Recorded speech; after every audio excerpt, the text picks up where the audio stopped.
So this is a great topic, and I'm really excited for this one. I know I say that every week probably, but the awesome thing about as the year goes on is I do feel like different things come into focus and different things become clearer. And we're going into January. We're approaching the end of the holiday season. And the great part about that is we start thinking about getting well, losing weight, being a lean, mean kind of workout machine, if you will, right? But in doing that, our schedule gets really, really busy come January. So the reason I'm doing this topic today, which is why you're doing everything right but not losing weight, is because honestly, I want you to beat the rush. I want you to beat the January rush, all these people rushing to kind of get back to the gym, get back on the weight loss journey. And really, this is a way to take advantage of tons of discounts that we're offering, free membership months, um, percentages off your first order by getting your information to us early, filling out our intake on you basically had to click our VIP section on our website. Right in the drop down, it's actually quite easy. You put your name and your email. You'll get sent a link to fill out your intake and even schedule your first appointment.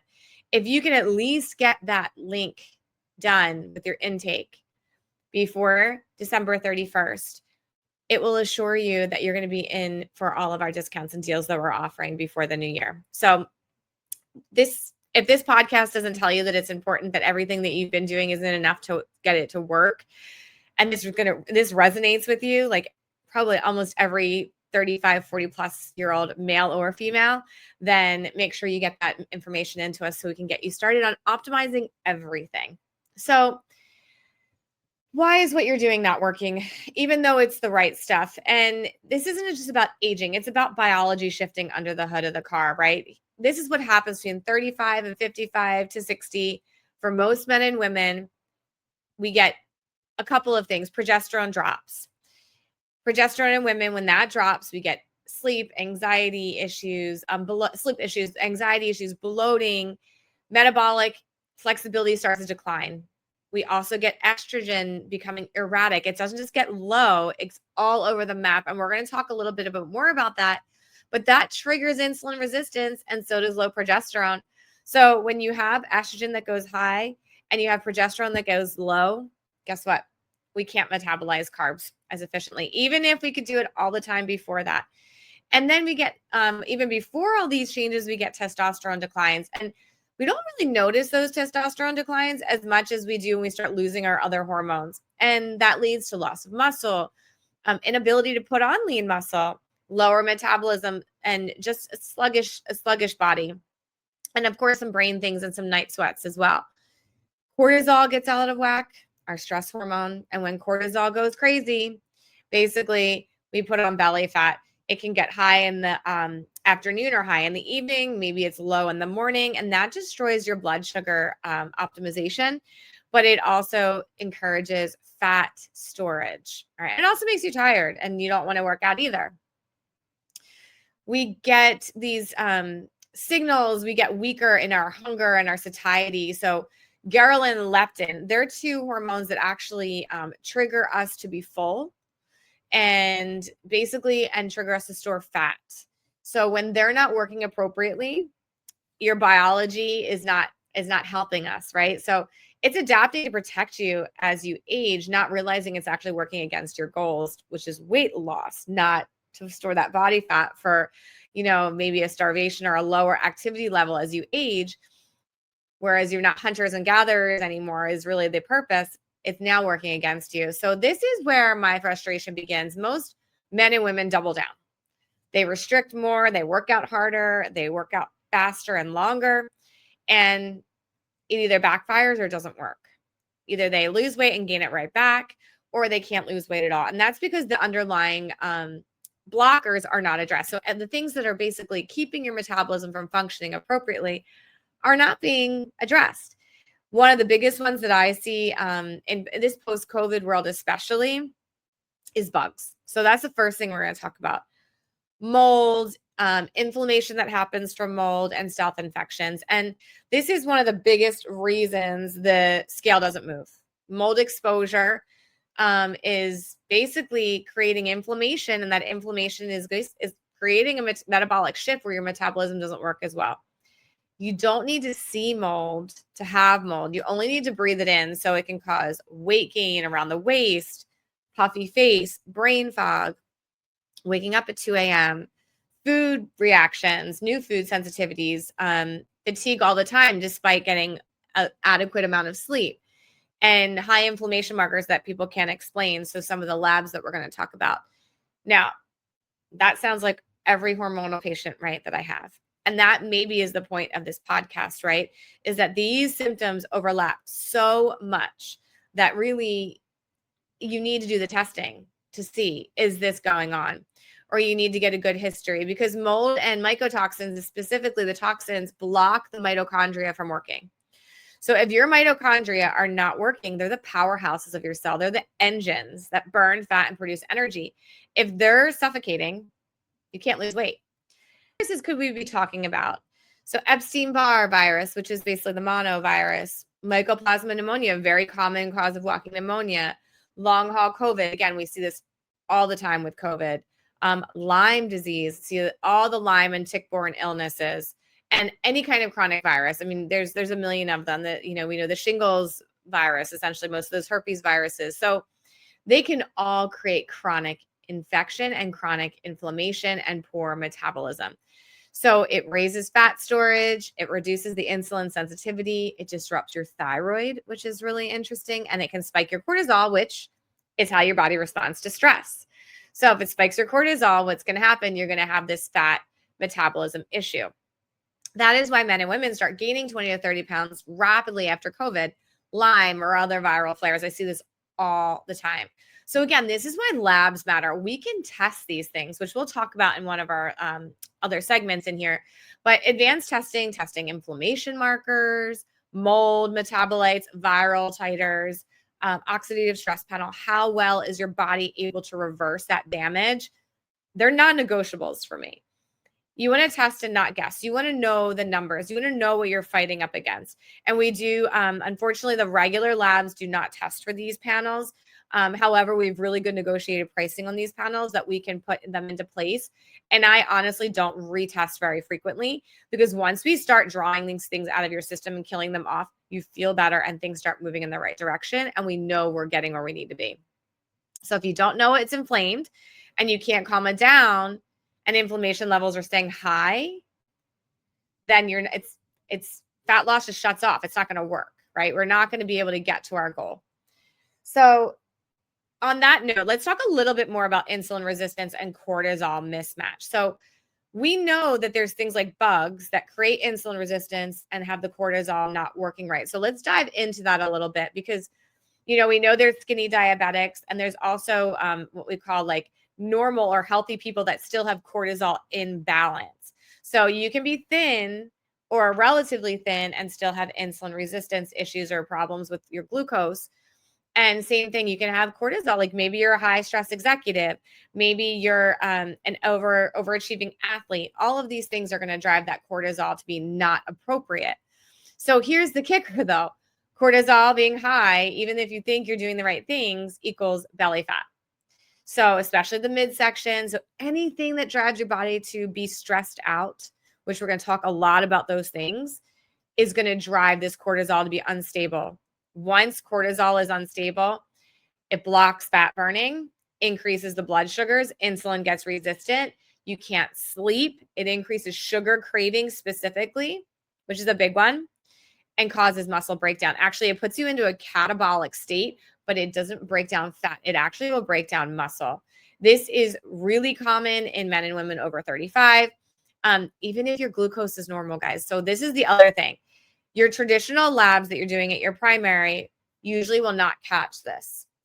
It's not going to show an abnormal A1C, which is your 3-month sugar number. It's not going to show an abnormal glucose, or even they don't even check for insulin. They're not even checking cortisol levels. So for me, again, it goes back to that testing. But some signs that you can pick up are like those afternoon crashes, if you just know that you're dying, or after food, if you're crashing as well, especially a sugary meal. If you're irritable or hangry when you don't eat, if those sugar cravings are out of control, weight on the middle, and of course, waking up hungry because you're not metabolizing your glucose appropriately. So there are a lot of ways that we can treat this without having to necessarily give you back whatever, treat you with insulin or any kind of supplements. We can actually do protein balancing. We know that creatine and protein and branched chain amino acids help this a lot. We can do a longer acting carbohydrate product, which is we call it a resistant starch product. And of course, we can test. We can look for cortisol abnormalities. We can look for how well your body is able to repair stress. We can look at your mitochondrial damage. We can also try peptides, right? We can try mitochondrial peptides. How can we put back and repair the mitochondria, such as I'm using something like MOTS-C. It's a great product for helping with insulin resistance and helping the mitochondria to be repaired. So that goes back into why GLP-1s aren't the only answer. GLP-1s are great for this, for insulin that's dysfunctional, maybe a higher end sugar, but it doesn't fix the root problem, and the root problem is that the insulin is getting defective for a reason. So that's for some of these other culprits we really need to treat all around it, because you can get off of GLP-1s or you can whittle them down to a low enough level where you're just using them for inflammation and maybe just some food noise control and not truly for weight loss. And that's the key, right? We want to create good habits, but we want to fix the root cause. And GLP-1s are great for, again, lowering those blood sugars, but they have other downstream effects. If you can add that with MOTS-C, if we can add that with like a growth hormone stimulator to help regulate cortisol, like a tesamorelin, which is a great adjunct or add-on, that's another way to help you get the weight off if you're stuck, or maybe you don't want to do a GLP-1, or maybe your sugars have always been fine. And that is one way to lose weight, but it's not fixing anything, right? It's just driving your blood sugars to be lower, which truthfully you could do a diet if you weren't hungry. Okay. So let's dive a little more into the hormonal topic that I brought up right in the beginning, because I think that this is often underappreciated, especially when women hit 35 to 45. I hear this all the time. Men as well, actually, that they get the belly fat. They're eating the same way they used to. They don't understand. They're exercising like they used to, and they can't lose the belly. And really, it comes down to it's hormonal chaos, complete hormonal chaos, especially for women. With men, testosterone goes down. Okay, it's one hormone. It goes down relatively slowly over the course of time. With women, testosterone quietly slips away earlier in life. Then you lose progesterone in your mid 40s, early 40s. And then you lose estrogen later, and it will go up and down and up and down and up and down until your ovaries decide they're not going to work anymore. So that can be all over the map for a long period of time, which makes it very difficult to lose weight. Again, as we talked about in the beginning, and we can talk a little bit more about it now, progesterone is an insulin sensitizer. And when you lose it, you gain weight. Cortisol has to compensate for the stress. Cortisol also puts on body fat, and the thyroid starts to slow down as we lose these hormones. So perimenopause and early menopause are the hardest times, and andropause for men, when testosterone starts to dip, are the hardest times to lose weight, because the hormones are fluctuating. They're not stable, and they're not steadily declining. They're up, down, up, down, up, down. And you have some that are higher than others. For example, estrogen in the beginning makes you put on weight. It's the squishy, mushy hormone. It's the one that actually makes us irritable and maybe even a little, obviously, emotional. So you get this weight gain, you get bloating, your PMS all the time. You're not sleeping, you're anxious, hot flashes, no stamina. Loss of energy is huge, because if you don't have the energy to work out, then you can't motivate to do it. And then the muscle tone starts to disappear as well, which is a huge, huge problem for metabolism. It is a very large burning organ for us of energy. So if we lose muscle, we are not going to be able to keep our metabolism down, keep our metabolism stable so that we can lose weight. So we want a higher metabolism with that muscle mass. Brain fog. Brain fog is a huge one as well. Progesterone is responsible for all the receptors in the brain. It stimulates those GABA receptors, those calming receptors. So when we lose these hormones, we are literally blocking weight loss. These hormones are signalers of metabolic excellence, essentially, And when we lose them, it becomes chaotic and metabolism is confused. So all the cutting calories, intense cardio, fasting, removing carbs, pushing through that fatigue really isn't enough. And ideally, we want to optimize progesterone, balance the estrogen, put back and support testosterone, strengthen that thyroid and repair it, and hopefully get it a little bit faster. And then repairing the mitochondria is huge. So you don't need to suffer. We just need to rebalance that orchestra, right? We need to make sure they're working in harmony with each other so that one isn't overpowering the other. And that if it is, we just need to balance the one side, right? So it's not necessarily always about putting something back. Sometimes it's about blocking something as well. So that's where some of these peptides, these signaling molecules, play a really good role early on, because sometimes it's hard to put back hormones when someone's hormones are all over the map. So if I can give somebody something that's going to regulate their cortisol and their insulin and their mitochondria and maybe strengthen their thyroid before I even put back testosterone, estrogen, or progesterone, that will help to rebalance that orchestra while they're all over the place. Okay, because we're changing it on the other side of the pathway. We're actually working on the downstream effects as opposed to working on the actual hormones, especially for someone that doesn't tolerate it well. All right, so let's go to the next topic. This is a huge one. Gut permeability. We all know that like the gut plays a huge role in everything, right? Inflammation. We know that it plays a role in weight loss, but what we don't think about is the role that the gut plays in estrogen recycling. And I think that's one of the things we often it just doesn't get talked about enough, that estrogen is completely recycled in the gut. And what that means is if you don't have a good estrogen metabolism pathway, if estrogen gets recycled back into the system, essentially look at it like you're in perimenopause. You have a lot of estrogen coming back and your progesterone is slowly declining. So most of this we don't notice until we start going through menopause or early perimenopause, because we have a gut issue like our whole life, but we were always able to lose weight. Didn't matter. So it wasn't an inflammation problem you have inflammation, but it wasn't stopping your metabolism, right? And then you get to perimenopause and you have more estrogen than progesterone. Testosterone is almost gone, and you see this progesterone start to drop. All this extra estrogen is lying around, and now your gut is so bad, it doesn't recycle it appropriately, meaning it brings more back into the system than it should, instead of excreting it and metabolizing it and getting rid of it. And what happens is you actually get an estrogen dominant picture that's basically exaggerated, that you wouldn't have noticed unless you already had some extra estrogen there because you're in perimenopause. So now you can't lose weight because you have an inflamed gut, and you can't recycle your estrogen. So you're just putting on more weight, more water retention, and it just keeps going. So bloating, heavy periods, if you're still getting them, maybe very irregular heavy periods, breast tenderness, bloating, mood swings. It's like a big, huge PMS nightmare with those fluctuations of those hormones. And you put the leaky gut on top of it, meaning an irritated gut lining that's been there for probably much of your life, whether it's food sensitivities that weren't addressed. So now you have inflammation and water retention and new food sensitivities and histamine reactions and autoimmune activation. So you put all those together.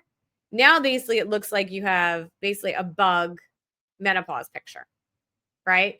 So depending on where you are in that loss of hormones, this whole picture can be exaggerated. And I see that a lot earlier on in menopause. So even if it's maybe early for menopause, maybe it's a girl in her late 30s experiencing these types of things. There's other reasons to have higher estrogen levels, which we're going to talk about in a minute. And they're going to think they're in menopause. They're going to think that they're losing they should be losing their periods because they're so uncomfortable. But really, it's because their gut is so dysfunctional. So, I always say there's three main pathways that can kind of junk up the system or create problems. And those main pathways are toxins and toxic exposures, which we're going to talk about in a minute, food sensitivities, right? And food sensitivities that are acquired over time, and you're going to see chronic bug, which we talked about. So those 3 things will give you basically a toxic load. And that toxic load gets so full that you can't get rid of it anymore without addressing one of these things. So over time, you're going to realize that you can't get rid of these things on your own a lot. And then the body gets worse and worse and worse and worse and worse. And you get up to basically your toxic threshold, and then you start feeling ill. So this is why the gut before hormones is not a suggestion. Treating the gut before hormones is mandatory. To me, it's a pathway that needs testing for your microbiome, see where everything's at. We can track an estrogen, which is basically how you metabolize estrogen. And we can test for all of your parasites as well in the gut. We can treat you with binders to help pull these things out of the system, fibers, liver detox pathways, the biggest sponge that we have. And obviously there's peptides as well to repair and heal the leaky gut system, like a BPC 157, and some peptides for immune support and killing off infections. So, we have a lot of options here to treat and test. So I want to make sure that we 100% understand that we have to treat the gut before anything else. Okay. So let's talk a little bit about environmental exposures. So the toxins, that other bucket. And again, we all think about toxins, and we think about them in a way that we know that they're building up in this system. We know that I think a lot of us know that they can disrupt weight loss, but no one brings it up. No one talks to you about getting rid of them. No one tells you how to even avoid them. So environmental toxins are interesting because most of them actually mimic estrogen. Yeah. So it goes back to what I just talked about is if you don't metabolize estrogen very efficiently, or you're in a high estrogen state and you throw more toxins in there that mimic estrogen, you're making your estrogen state even higher. So you're basically in a massive estrogen overload, and you're going to feel again like you're in menopause. And you're going to be gaining weight because estrogen puts weight on. It's the squishy, mushy hormone. It's the one that actually will make you gain weight and retain a ton of water and make you very emotional and brain fog and forgetful. So these chemicals actually interrupt metabolism, thyroid, obviously your gut and your brain. So it can sound like a hormone patient. Again, someone that needs estrogen or progesterone more commonly to balance that out. But if they have all these extra estrogenic compounds and toxins in their buckets, we need to pull those out. Again, we have to empty those buckets out so that your body can handle the toxic load that it's going to be given over time, because we all get exposed to things. So what are we looking at? We're looking at plastics, BPAs, pesticides, herbicides, heavy metals, the forever chemicals, the PFASs or PFASs, fragrances, household cleaners, beauty and skincare, non-stick cookware. You can switch all over away from non-stick cookware, laundry detergents, and actually that's a big one. Air pollutants, molds, toxins from molds are a big one as well, and water contaminants. So most of those behave like estrogen, even though they're not estrogen. So we know them as xenoestrogens, XENO. And like I said, they basically can distort your entire body so that you can't communicate with your hormones, between your hormones efficiently. So again, that harmony, that symphony is all disrupted. Insulin resistance, thyroid's off, fatigue, mood swings, inflammation, difficulty losing weight, belly fat, all the things, right? So it makes your hormones really hard, very hard to balance. And we do say too, if I have somebody that's on hormone replacement that I'm not getting to feel better and their estrogen levels are, I'm going to put air quotes on normal, but they're showing very estrogenic symptoms, I will always check their environmental exposures. Okay. I think this is a huge one because paper receipts are one of the biggest and strongest estrogen mimickers on earth. We'll tell you to avoid the plastics and all the things. And honestly, the foods are probably the easiest thing you can control in your lifestyle, and the plastics from water bottles. So, just make sure we're acutely aware of this, because it's one of those things that I do believe has to be tested for. because every toxin has a little bit of a different way to pull it out. And we really want to know what we're dealing with. Okay. Because it might be that you need a water filtration system, runoff water. It might be that you're eating grains that have a ton of molds and mycotoxins in them. So we really need to know where we're getting these exposures from. At least do the best job that we can. Okay. So what testing do I like to do? Testing is huge. And I know nobody wants to pay for testing. I do realize that it's not the cheapest thing in the world. We do really good pricing for this, though. And I think if you're going to test, ruling something in is as valid as ruling something out. But at least do it with tests that are quality. Unfortunately, the major labs on the market don't do these tests with quality, high quality science. It's very old technology. So what I really want to stress is, we use Vibrant Labs for a lot of these, but mycotoxins and molds, I like to test for the heavy metal panels, all the environmental stressors and organic pollutants. Your cells, I want to see how well you're reversing damage. We call that an oxidative stress panel. I want to see if your mitochondria are doing their job, and the glutathione, all the things that detox us in our system, your methylation pathways. Again, all those pathways for estrogen and detox, I want to make sure they're working.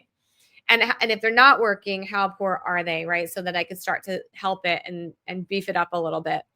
And then I really want to know, like, how is your estrogen recycling, right? Especially in women, because they feel a dramatic difference when we start treating these pesticides and getting these chemicals out of their system.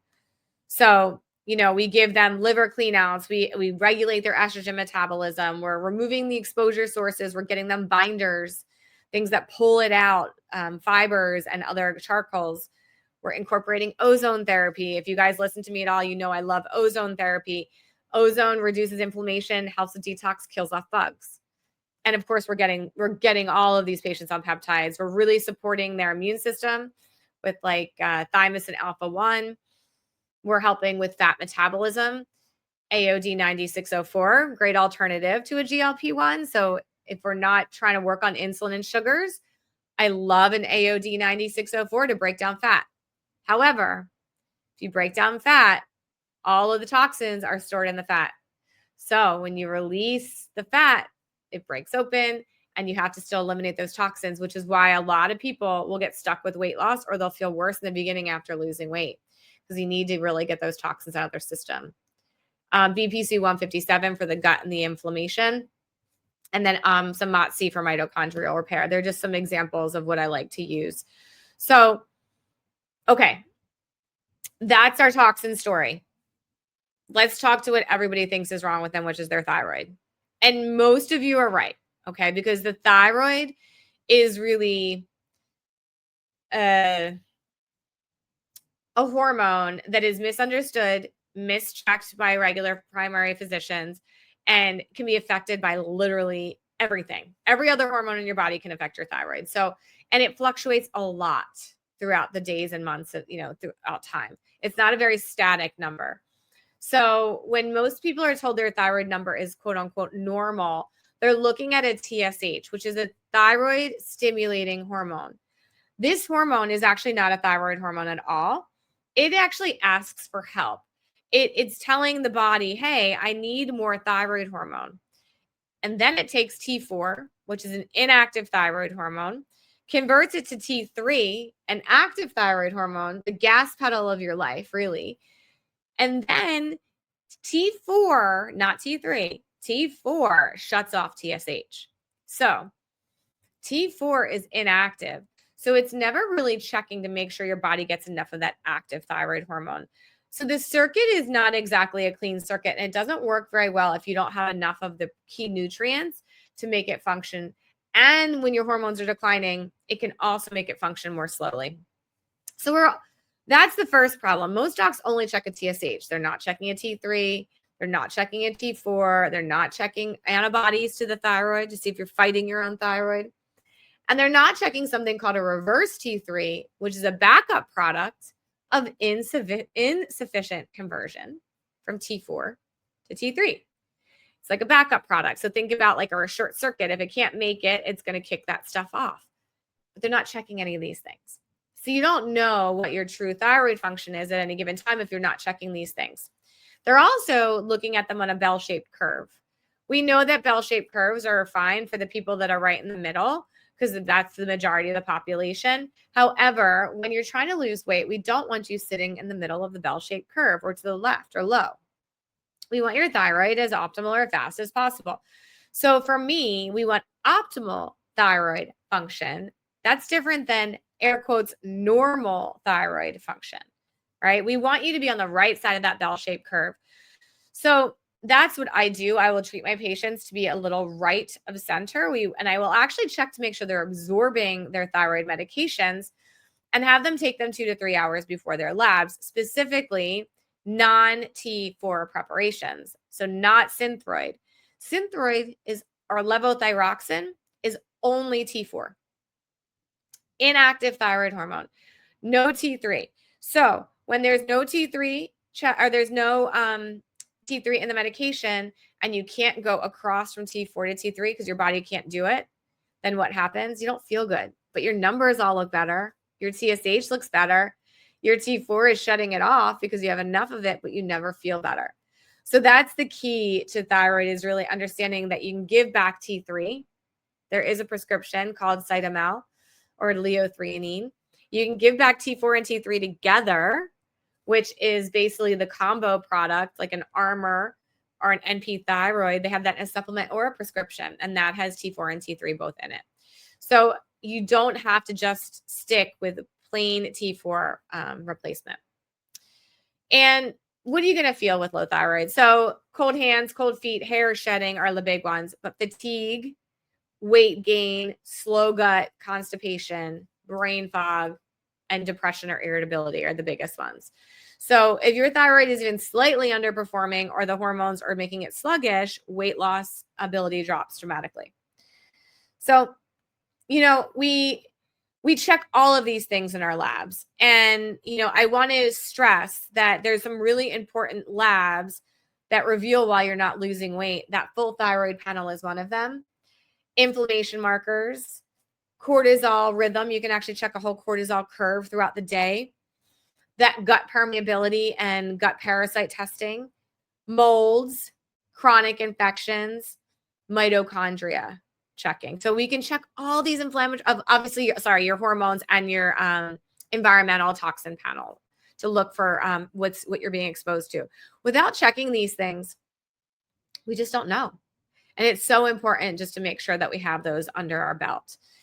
And then just to kind of put these in there, and I'm just going to put them in there and break them out to tell you the peptides that actually help to break plateaus. So if you've been on a GLP-1 or you've been on a weight loss journey for a while and it's just not working, I always say we need to flip a switch.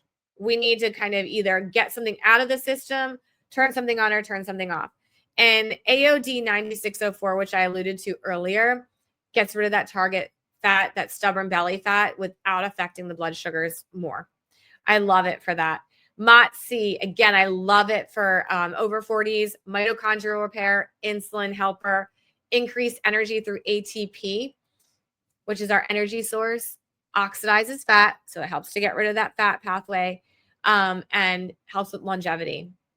And then working on the brain, I feel like if I can't get a woman motivated or de-stressed enough to work out, or they're really resistant to progesterone and it's just not working for their brain, I like CMAX and Celank. I always say CMAX, think more of focus and clarity and ADD. Celank, think more anxiety. All right. So they can be taken together. They can be taken separate, but I love it for focus, mood, cognitive performance, and emotional regulation. Because honestly, once you feel good, it's a lot easier to keep losing weight. BPC 157, goes without saying. This one is for inflammation, gut repair, and tissue integrity. So it's going to help with some tendon and joint issues as well, or chronic injury. And then last but not least, I love thymosin alpha-1, especially if they're autoimmune or they're chronic inflammation, chronic bug. This is a great immune reset. So, and why do peptides work? I mean, they speak the same language as your cells. They're able to literally talk to them and say, hey, turn on and turn off. They're not a replacement. So when hormones shift and inflammation goes up, mitochondria slows down, the peptides are able to turn the pathways back on so that your aging pathways are not turned on as frequently, and it kind of turns that stress and aging down. So that to me is why they work so well, and honestly why there's so much controversy over them, because they do work so well. So all right, if today's episode spoke to you, if you're sitting there thinking, this is literally my life, this is exactly what I'm experiencing, which I'm hoping it resonates with a lot of you, that's why I'm doing it this time of year, then here's what I want you to know. One, you're not alone. You're not imagining things, and you don't have to struggle another year trying harder without seeing those results. Because the real question isn't why can't I lose weight, right? We just kind of covered that. The real question is what's going on inside my body and blocking my weight loss, and how do we fix it?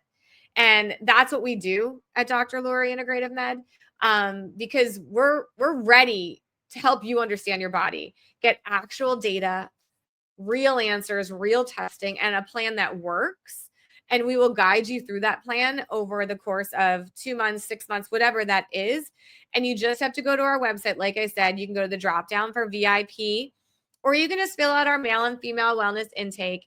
If you let us know that you heard this podcast before the end of the year and we see it come in, we will absolutely get you started with some of our discount programs to get you started early and take advantage of some of these free months and free peptides.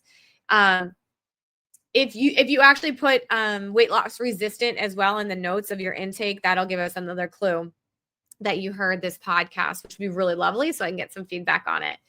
So I just want you to know that we really have to stop guessing. We have to stop saying, what is wrong with me and what is wrong with what I'm doing? It's not something that you're doing. It's you're doing other things right.